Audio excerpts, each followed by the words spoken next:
Paano kung gusto ka rin niya? Pero nahihiya lang talaga siya sabihin sa'yo. Nahihiya lang din siyang umamin sa'yo. What if pareho lang kayo ng nararamdaman? Pareho lang kayo ng gustong sabihin pero pareho lang din kayong takot.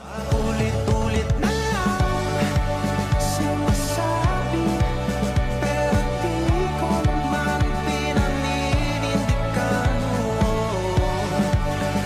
Palagi nagdadalawang isip, paulit-ulit ko lang sinasabi. Selos ka ba?